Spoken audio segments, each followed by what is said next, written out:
तो देखिए यहाँ पर छात्र जो हैं, अभ्यर्थी जो हैं, भैंस पर बैठकर और देख पा रहे होंगे कि आप किस तरह से आगे की तरफ बढ़ रहे हैं। यहाँ आरजेडी कार्यालय है, पास में ही बगल में आरजेडी कार्यालय, और संकेत देना चाहते हैं, सरकार तक आवाज पहुंचाना चाहते हैं।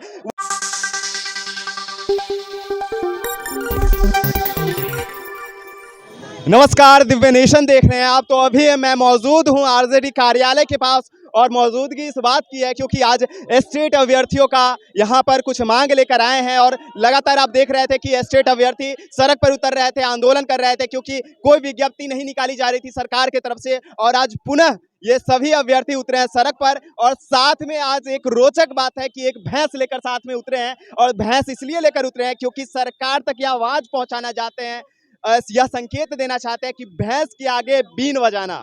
आइए मिलवाते हैं अभ्यर्थियों से। तो एसटीटी अभ्यर्थियों का नेतृत्व करता अनिल सर हमारे साथ हैं, और इनका जानेंगे कि क्या मंतव्य है जो आज आरजेडी कार्यालय के पास ये मौजूद हैं और सभी अभ्यर्थी मौजूद हैं।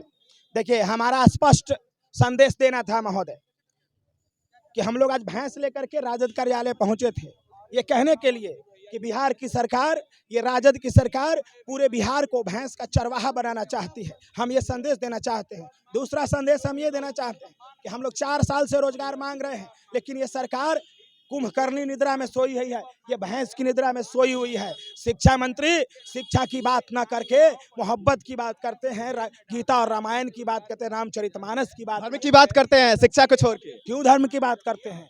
आप धर्म मंत्री हो क्या? रामचरितमानस मंत्री हो क्या? बिहार में शिक्षा का व्यवस्था ध्वस्त हो चुका है, पढ़ाई का कहीं कोई वातावरण नहीं है। ये तो तुमसे कुछ हो नहीं रहा। वो तो शिक्षा मंत्री हैं भाई, 2023 का वैकेंसी ला रहे हैं। कुछ नहीं ला रहे हैं, वो बिहार को बर्बाद करने का शपथ ले लिए हैं और पूरे बिहार को बर्बाद करना चाहते हैं। 2023 एसटीटी सीटेट इसका ला रहे हैं ना अभी। अरे ईंट से ईंट बजा देंगे।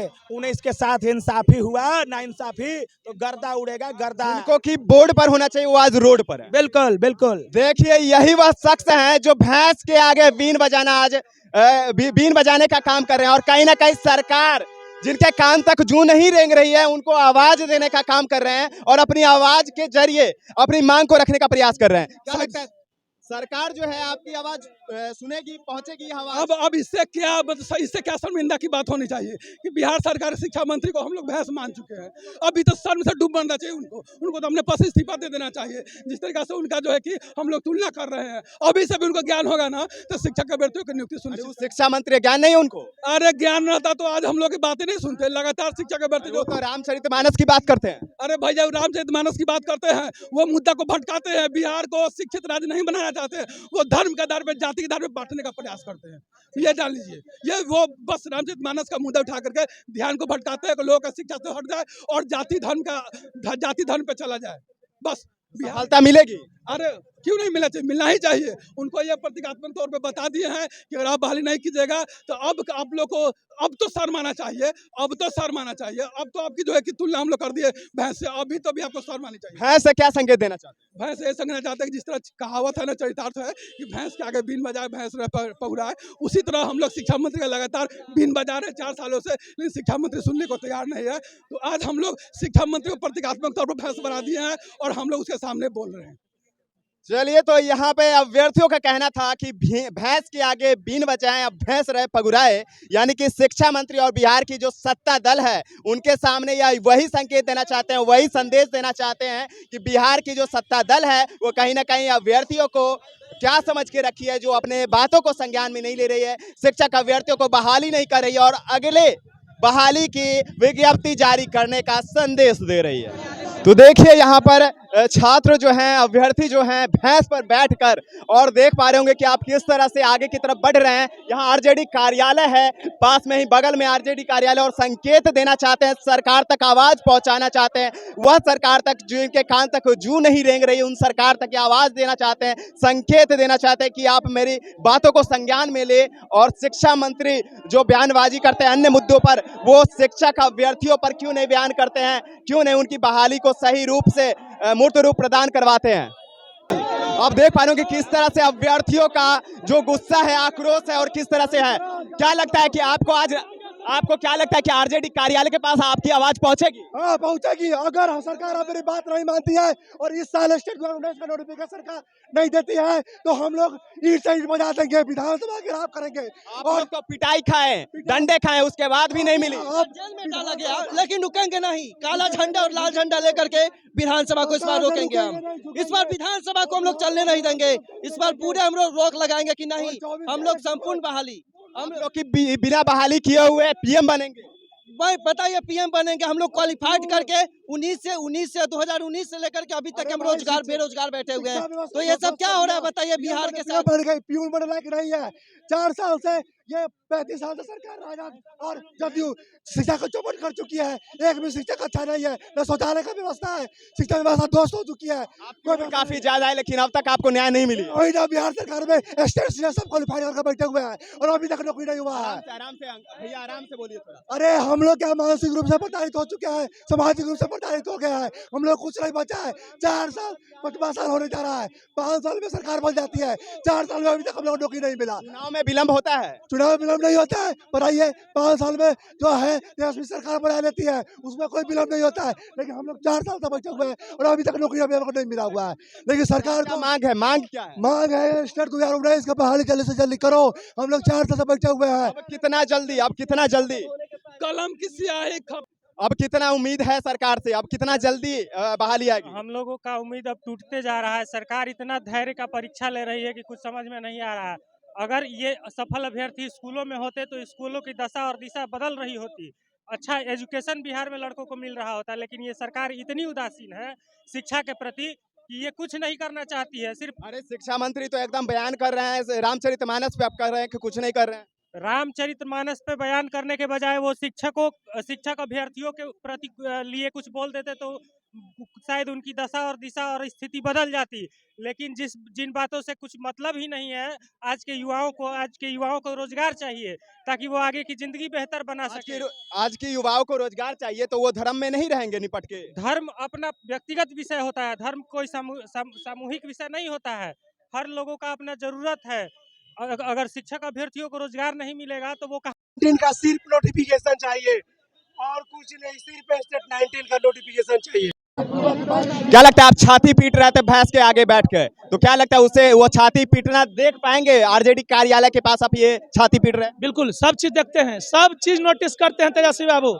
युवाओं का दर्द नहीं समझ रहे हैं ना, तो उनका जो सलाहकार है संजय बाबू, शायद सलाहकार है तेजस्वी जी के, सब सलाहकार फेल हो जाएंगे। क्योंकि ये अब एकजुट अलग दिशा में हो गए हैं, क्योंकि आप पे भरोसा था बिहार के युवाओं को कि आप युवा हैं।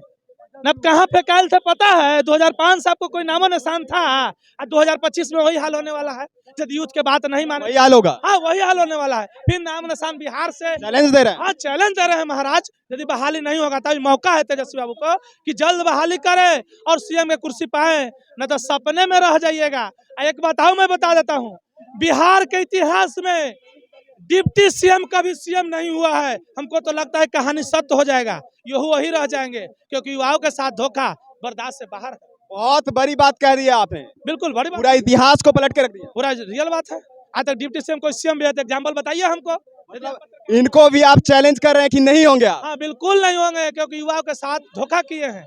कहाँ किया? 10 लाख आपको जब सरकार में कैबिनेट में पहला साइन, कलम कहाँ गया? कलम में भूला गया बा, कलम भूला, हमारा कैबिनेट हो गया, कलम बना ही नहीं। बना ही नहीं, खत्म। ये आप लोग को पूछना चाहिए, जब आप लोग प्रेस कॉन्फ्रेंस करते हैं वहाँ पूछिए तेजस्वी जी आपका कलम कहाँ गया है। आप इतने कैबिनेट का मीटिंग कर रहे हैं तो आपका कलम कहाँ खो गया तेजस्वी जी? शिक्षा के अभ्यर्थी सड़क पे है। ये सिर्फ हम लोग की नौकरी की बात नहीं है सर, ये बिहार के पूरे जो गरीब के बच्चे विद्यालय में पढ़ते हैं, सरकारी विद्यालय में, उनके भविष्य की बात है।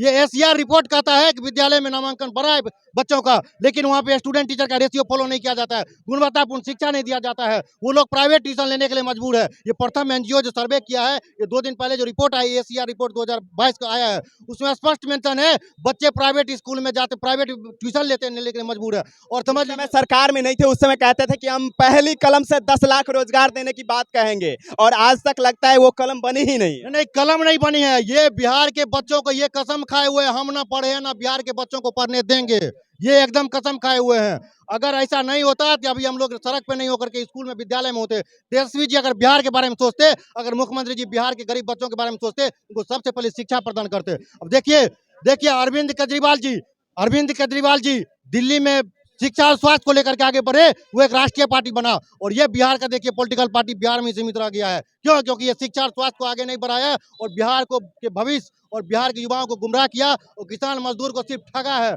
ठगने के अलावा ये कुछ नहीं किया है बिहार सरकार, और हम लोग इनको जवाब देंगे। और अविलंब STT 1980,402 की नियुक्ति नहीं करते हैं, इस मंथ में नोटिफिकेशन नहीं निकालते तो हम लोग विधानसभा घेराव करेंगे और विधानसभा चलने देंगे, उस गेट को घेर लेंगे।